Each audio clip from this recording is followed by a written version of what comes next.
అటు చూడు అందాల రామచిలకని, చూస్తోంది నిన్నేదో అడుగుదామని, నీ పలుకు తనకి నేర్పవాని.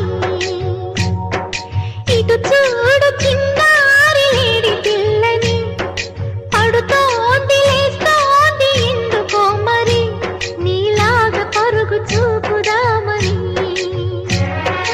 కరిగిపోని నా తీపి కలలని, తిరిగి రాని నా చిన్నతనముని, నీ రూపంలో చూస్తూ చిన్న చిరు చిరు నవ్వుల చిన్న కన్నా, చిటి పొట్టి చిందులు కన్నా.